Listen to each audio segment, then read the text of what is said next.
Þá ætlum við að skoða sögnina sein, að vera. En hún afskaplega óregluleg ásamt því að vera önnur af grunnsögnum þýskunnar. Hin sögnin haben, að hafa eða eiga. Nú, hún beygist í eintölunni, fyrstu persónu ich bin, du bist, og síðan kemur sie, es, ist. Þið sjáum að þetta afskaplega ólíkt því sem að sögnin í nafnætti. Og þetta óreglulegt, svona beygjast sagnir almennt ekki. Þannig að þið verða að læra þetta utanbókar. Ich bin, du bist, sie, es, ist.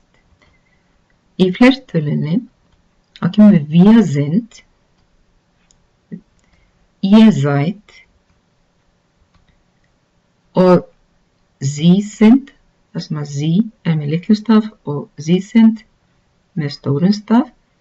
Það annars vegar þeir, þau eru og það stóra síð, það þérunin, þér eruð. Nú dæmi setningar. Wer bist du? Ich bin der Lehrer. Þið sjáuð, þið tengið saman persónu og sögn. Það sé ykkur réttu mynd sagnarinnar. Wer sind Sie? Wo seid ihr? Wir sind im Kino. No.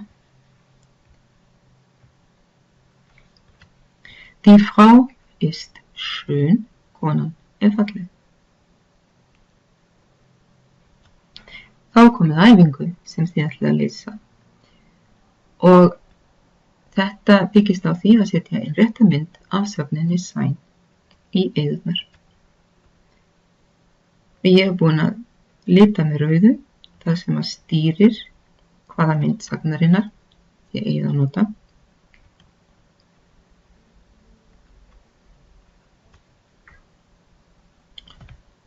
Og þið skulle skrifa þetta niður og setja í mappunar ykkar. Það sé lausblaða mappunar. Og svo getið sýnt mér það við fyrsta tækifæri. En gangi ykkur vel með þetta og takk fyrir.